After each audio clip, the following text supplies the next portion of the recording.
Year 1976, and the game we're going to see the first leg of a second-round tie with 59,000 fans gathered at Old Trafford. United had beaten Ajax in the first round, and Juventus had ousted Manchester City. Don't cheer, Bobby. Charlie, would you take us through the United lineup? With Alex Stepney, the old stalwart, in goal. Jimmy Nicholl, Arthur Albertson, Jerry Daly, ex-Derby teammate of mine, Brian Greenough, Stuart Houston, Stevie Coppell, Sammy McElroy, Stuart Pearson, Lou Macari, and Gordon Hill will never stop talking. And Bobby, what about Juventus? A very impressive collection of talents. Well, yes, one of the world's great goalkeepers, Dino Zoff, Claudio Gentile. His name was Gentile, but he certainly wasn't a gentle footballer. A really tough man. Sciria, number 6, really good midfield player. Up front, Marco Tardelli, Boninsegna, and Roberto Bettega, one of the great players in Juventus history, great centre forward.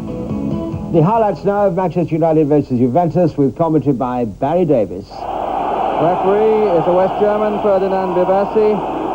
Manchester United attacking the goal to our right. It's Houston. Daly. Here's Gordon Hill for Manchester United. Daly. Bonetti coming to cover, but the pass not a good one. 15 minutes of the match gone.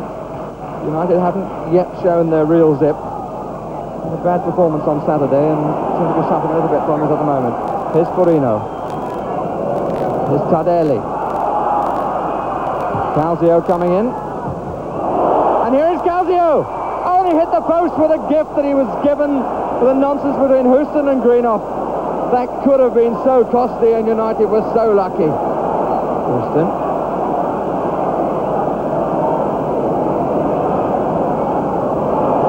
Hill, again the early cross. Chirea got it away. Boninsegna, he's in on his own. Nicholl trying to get there. Stepney has come out and just got the touch. Did well.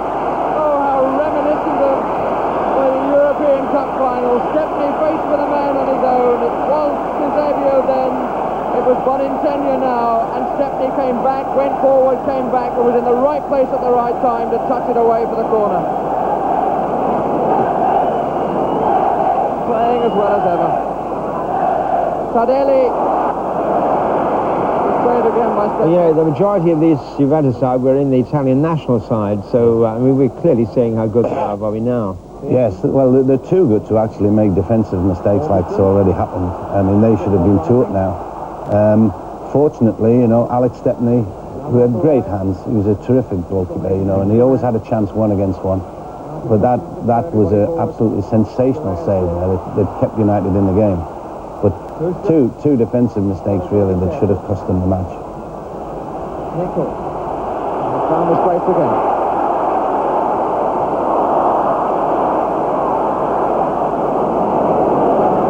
Now Calzio.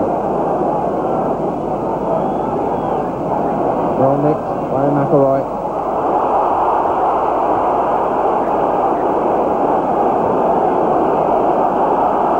So much curl on the ball that it came back in.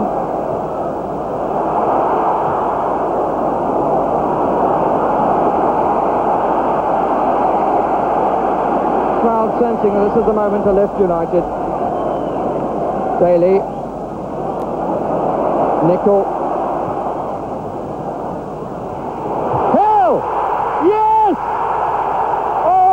Cracking goal. First time, left peg, woof. No chance at all for Zoff. Well, as a striker, you'd appreciate that strike, even from a guy who talked all the time. I mean, the ball's been slung right across the back of the area, and Hill's met it on the volley. Tremendous. I mean, he's always a great striker of the ball, Gordon Hill. But that, yeah, very quick feet. I mean, he's adjusted so quickly there. When you say he talked all the time, what was he talking about? Well, I didn't take a lot of notice. I mean, he come to Derby from Man United, and Gordon was always talking, but, you know, I switched off from him. He wasn't acting his normal wisdom bit, you know, so you just switch off from him.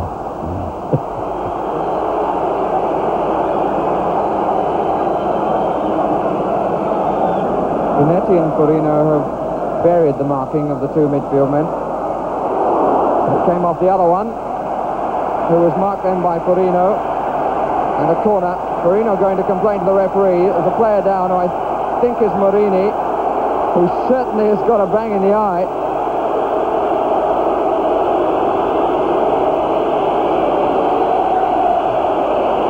Blood all over Morini's eye, and looked as though he might well have got an elbow.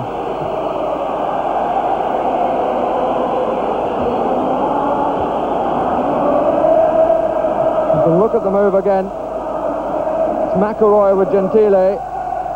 Pearson going up with Morini, and it looks as though his elbow caught at the centre half.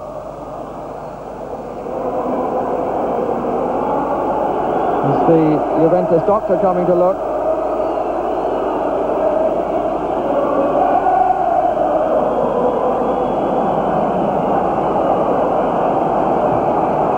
Corner quickly taken and put out for another one.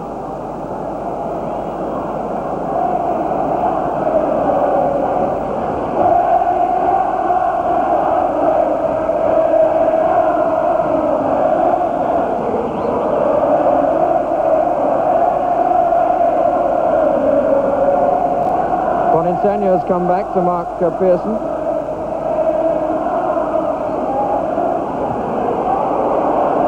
Houston!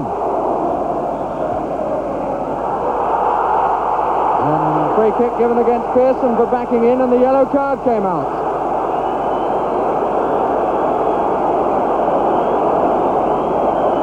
Well, I can only think that was a slightly belated decision by the referee in the light of the previous incident, which did look accidental anyway.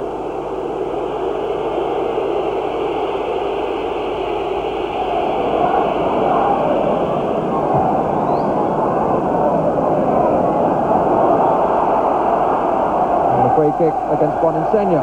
A lot of whistle at the moment.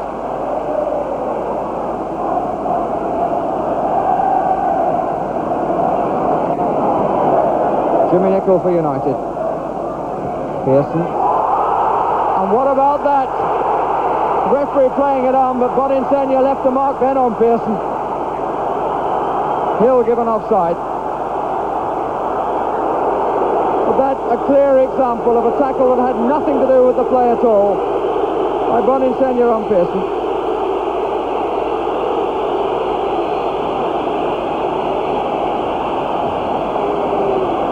But Pearson back on his feet.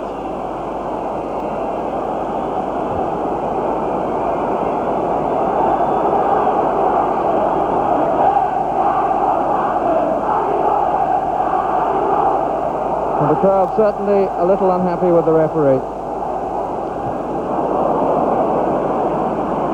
Calzio, Piscorino.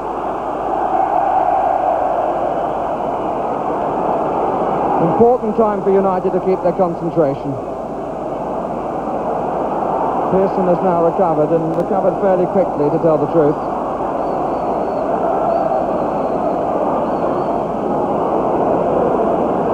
Hill. But that was very wild. And Calzio quite rightly booked.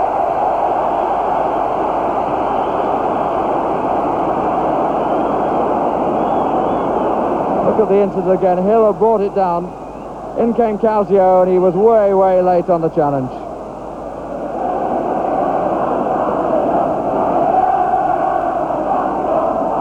Pearson. Macari.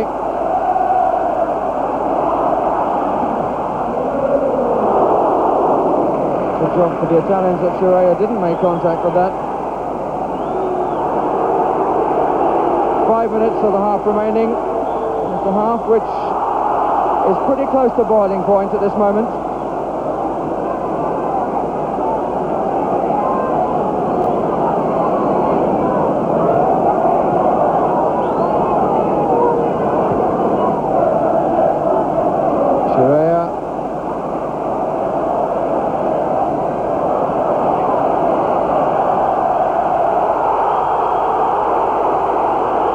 Again, that seemed quite unnecessary. Those two, McElroy and Gentile, has been stat for stat all the time.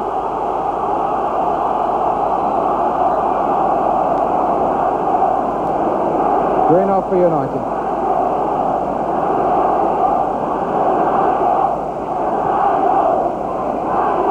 Green off. Pearson. Oh! Oh, come on, you've got to do something about that sort of tackle. The Italians have a fantastic passion they bring to the game, don't they, the players? Oh, they love the game. Anybody that ever goes on holiday to Italy or travels the world, you know, all Italians talk about is the love for football and the love of the game, and they've got a great passion for it. And it goes through to the supporters, it goes through to the children. You know, they're expected to be good footballers if they're Italians. They're so proud of it.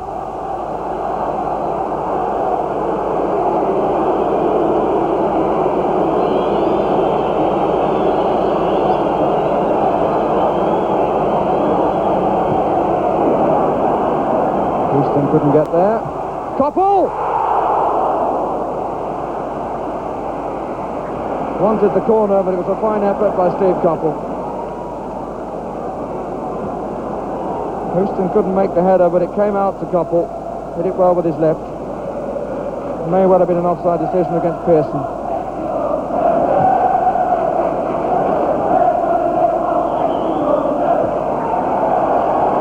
Free kick against Bettiger.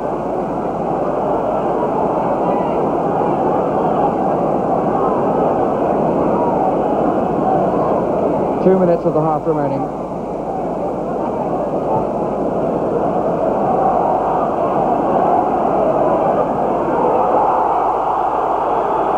Well, the free kick given, but I think that looked rather worse than it was. McElroy in the sandwich. Green off. Finding Pearson.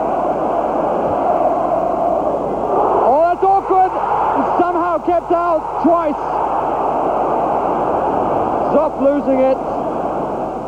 McElroy. Gentile sticking to him like glue. And the free kick given. Gentile being waved away by the West German linesman. Houston up once again in the box. So's Koppel, so's Pearson there. Here's Houston. Oh, and just over the angle. Good header by Stuart Houston. Been a menace at every corner and free kick in the area. Got up well. Just watch the flight of the header, curling over the angle of post and crossbar. United tries to make a substitution. And McQuarrie is coming on in place of Jerry Daly. Hasn't been as great an influence as he would like to have been, Jerry Daly.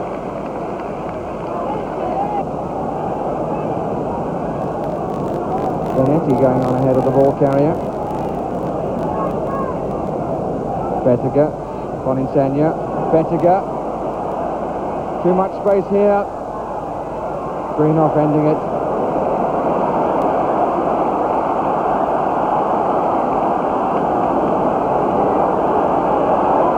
By Orbison. Macari setting his sights. Hit it well, and spectacular stuff from Dino Zoff. Right on his 6-yard line. Macari really set himself. Look at the goalkeeper coming forward.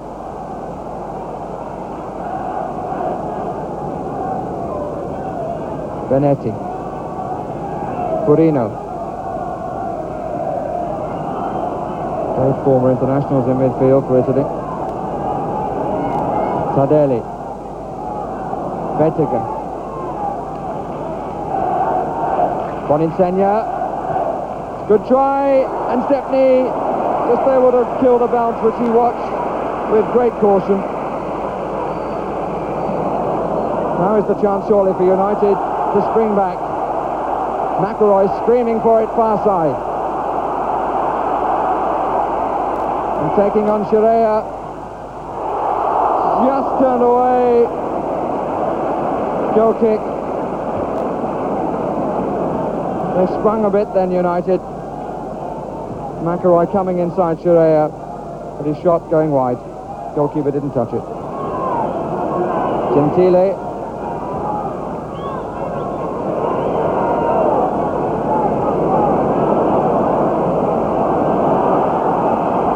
Brian Greenhoff. McCreary making a run ahead of him, number 15. That's Sean Shureya out to him.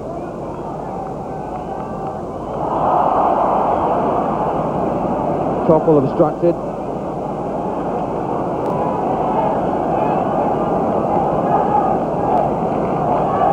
And the referee, with one quick look at his watch, brings the match to an end and leaves Manchester United with just one goal in the bag to take to Turin in a fortnight's time.